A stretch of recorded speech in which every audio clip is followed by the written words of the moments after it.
we do keep people in their homes as long as possible. And that's also another really important thing to think about, is that there really isn't a lot of excess housing stock out there right now for people to move.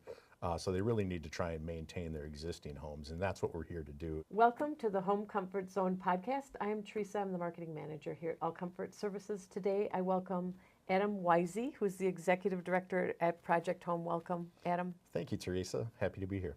For someone who's never heard of Project Home, what would you say about Project Home to describe it? Sure. Well, Project Home is an independent nonprofit, and we've actually been in the Madison area for 55 years now. And we work in the housing sector. So we primarily run 4 basic types of programs out of Project Home. We have the Weatherization Assistance Program, which is primarily energy efficiency work for low to moderate income households. We administer home repair programs for various municipalities in the area, and that's major and minor home repairs. We'll talk more about that in a little bit. We own and operate 2 different multifamily properties. So we have some affordable housing properties down on Allied Drive called Prairie Crossing Apartments. And then we also own the Rodney Shield House, which is an affordable housing property in the Darbo-Worthington neighborhood for people living with HIV/AIDS. And then we also administer and run a social enterprise. So it's called Project Home Optimus, and that's just doing kind of our regular work for any income level. And the profits that we make through Project Home Optimus, we can roll back in to support our nonprofit programs. What a great program. How did this get started?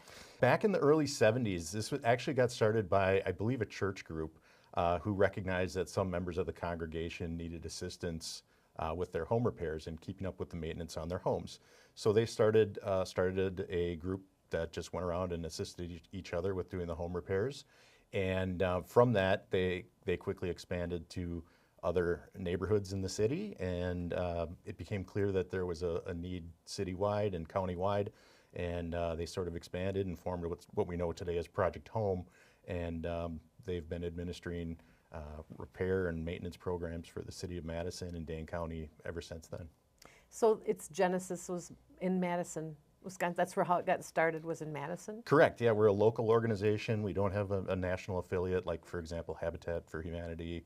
They were a nationwide organization who has local chapters. Project Home's grassroots organization, formed in Madison and still here. How is it funded?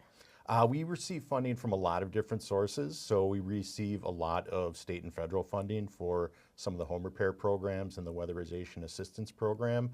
We work with a lot of private foundations and individual donors who also support a lot of our initiatives and programs. For example, we have a program that serves veterans in need called Serving Those Who Served, and that's all private donations that fund that program. How can somebody find out about your program to get signed up if they are interested? Yeah, the best thing to do would be to visit our website at www.projecthomewi.org and select the service that you're looking for. We have a website that's broken down through weatherization, minor home repair, major home repair. So whatever you think you might need, check out that web page. There's eligibility requirements on the page and details about income levels that you'd be qualified for. Can you break down some of the programs, the areas that you mentioned? Sure.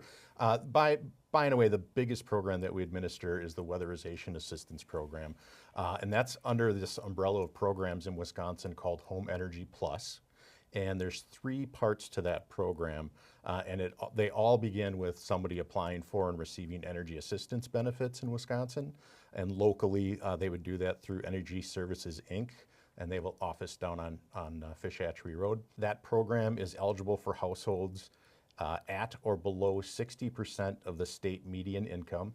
And again, there's a lot of numbers, and it depends on household size and all that kind of stuff. So it would be best to check those limits on our website if anyone's curious what that is. But once you're approved for energy assistance, there's some monetary assistance to get you started with your bill paying. So that goes right to the utility company to help you get caught up on your utility bills.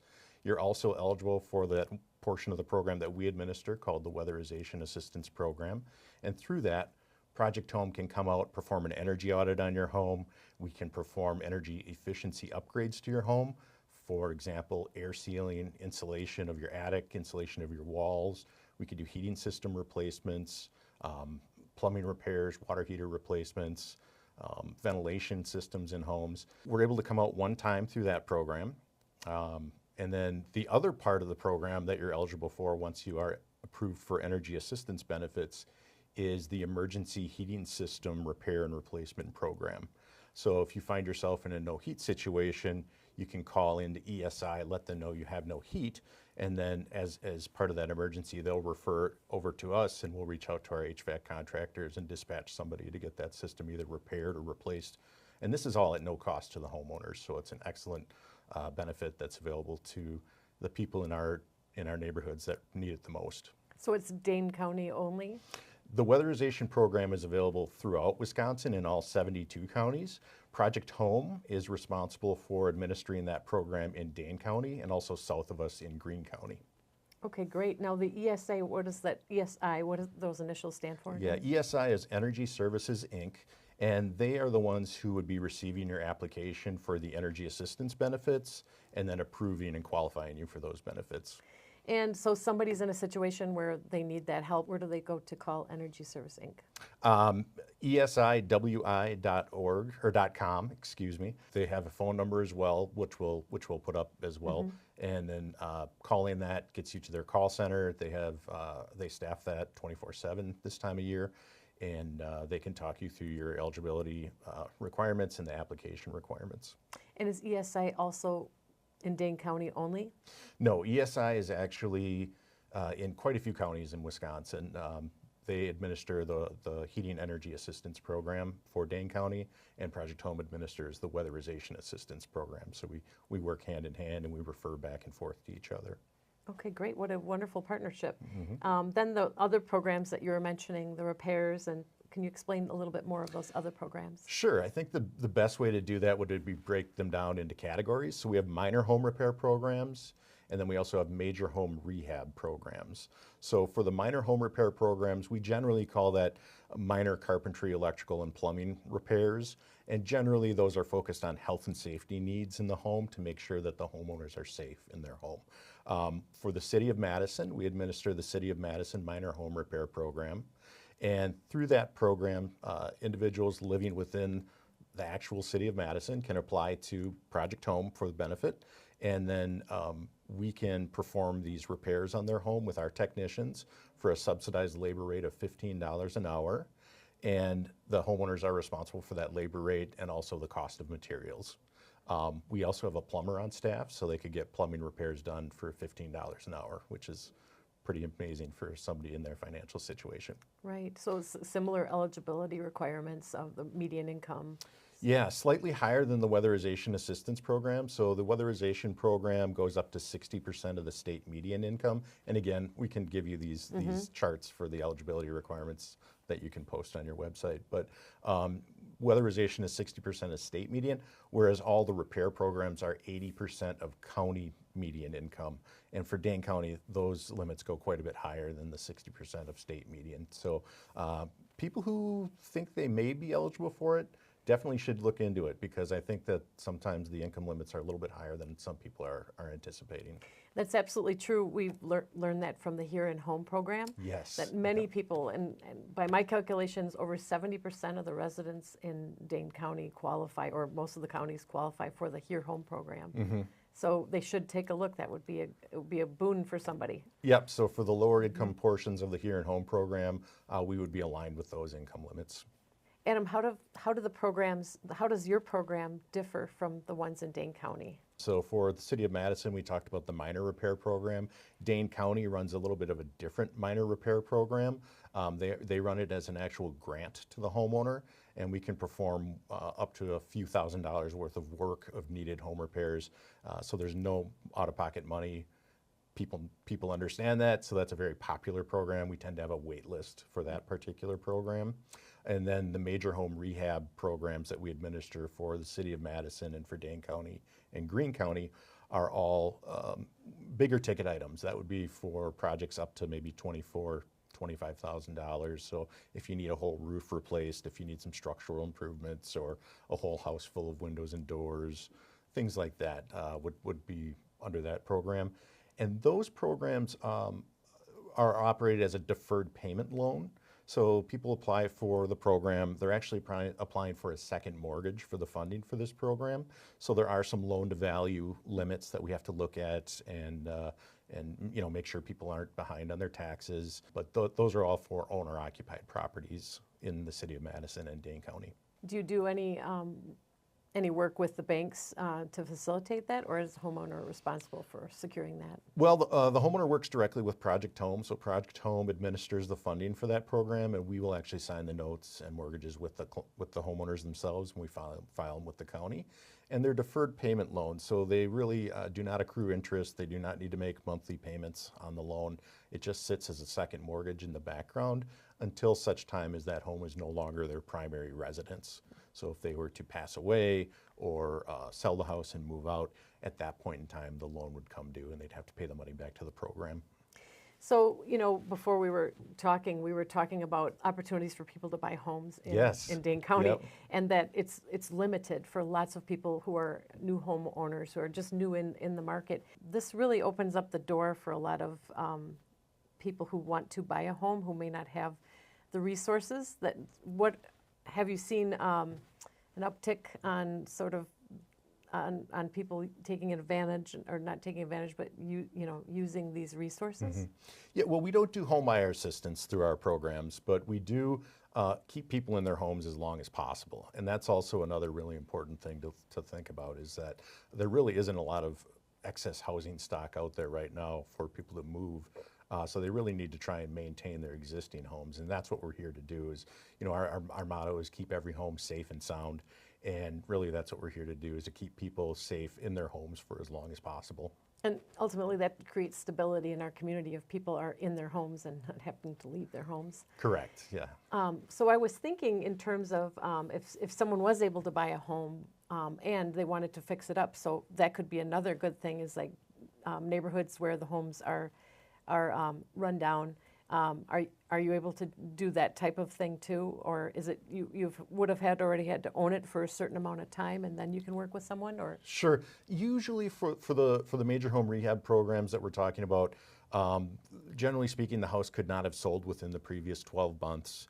And then we ask that they remain in the home for as long as possible, of course. If they need to sell it, the loan comes due, but it's to their benefit to stay in the house as long as possible. There's no, I guess, limit on when somebody can apply in that regard, but we do some screening and qualification to make sure they're eligible for our services. But yeah, we're able to go into those neighborhoods that need the work the most and take care of those households. In some cases, they're referred to us from like city building inspection if they have notices placed on their, or orders placed on their home. We can go out and take care of those issues for the homeowners through these programs and kind of get them caught up to where they need to be. so it's about maintaining communities and people that are living and going to continue to live in their communities. That's right. Yeah, our goal is to build strong communities, and we're really focused on doing that in the Madison area.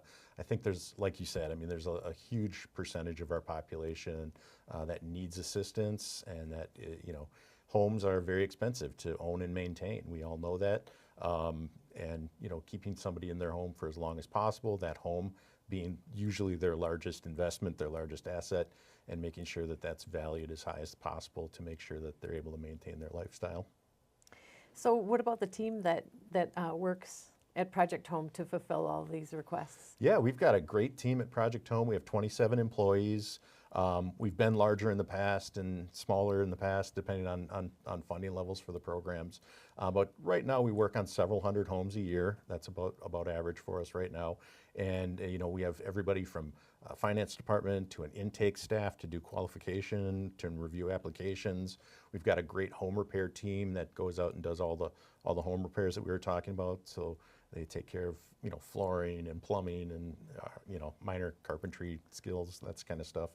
We've got a great field staff for our weatherization assistance program, and they're primarily responsible for doing that energy efficiency work, the air sealing and the insulation in homes. And we have internal inspectors, so 100% of our jobs get inspected at the end of the project, and then any other organization that receives outside funding There's, third-party inspectors that come through and evaluate and look at the program every year as well. So, we have a lot of oversight, and that does take some staff to manage and coordinate all of that. But we've got a great field staff out there, and our office staff is second to none, and we're very lucky to have everyone there. Do you have any community outreach activities? We do some, yeah. We used to have a little bit more in the past, but we, during COVID, we kind of got away from that, and we're starting to slowly kind of build that back up again. We have an outreach manager, Kari Nichols, so if somebody called our office and reached out to her to see if there's any volunteer opportunities available, that would probably be the best way to start. Occasionally, we'll put together volunteer groups who reach out to us to do things like, landscaping at our properties or some neighborhood cleanup, minor repairs, that kind of stuff. Do you offer any volunteer, let's say a young person or anybody entering in the job force or been in other careers and wanting to come back in, do you offer any sort of job shadowing or training or volunteer? Well, nothing formalized, but we do have some partnerships that we've kind of strengthened over the years. We do a lot of work with the Urban League of Madison, and they've got a Foundations for the Trades program there. We hosted a kind of a job shadowing day, just where their whole group came over to our office, and our crews showed them what we do on a daily basis and talked them through, some of the workflow and the equipment that we use, just to kind of familiarize themselves with that. We also have hosted and continue to host interns, I guess you'd call them, from Madison College's construction and remodeling program. So a couple times a year, they'll send some folks over just to do some job shadowing, just to see what our industry is all about. Right, you have a lot of different things that people can learn about. We do. Is there anything else you'd want to share with our listeners about your program that we haven't talked about? Again, just to reiterate that, I think, if you think you qualify for the programs, or even if you don't and you're just curious, take a look at the income levels. You might be surprised. Certainly you'll have to, jump through some hoops, as with any income qualified application, to get some documentation together. But really, if you have those home repairs that you just can't seem to get ahead of, if you've got, concerns about your energy bill, and you need to get, some assistance with your bill paying or with making your home more energy efficient and affordable, then definitely take a look at our website, look at the qualifications for our programs, and consider applying, because it's very important that people apply. Because honestly, I like to tell people, especially with the weatherization program, every time you pay your utility bill, a portion of that bill goes towards funding this program. So a lot of people, consider it a point of pride not to accept assistance and things like that. And I understand that, but really, I wish that people would look at this more like an insurance program, that they're paying a premium each month, and when they need the help, then they can draw on that resource and get the service that they need. Because they've been paying into it every month when they pay their utility bill anyway. Right, that's good advice, good information. Yeah. So, well, thank you for taking time to talk to us, to let our community know about this program. Yeah, thank you so much for having me, and I think this is a wonderful resource that you have.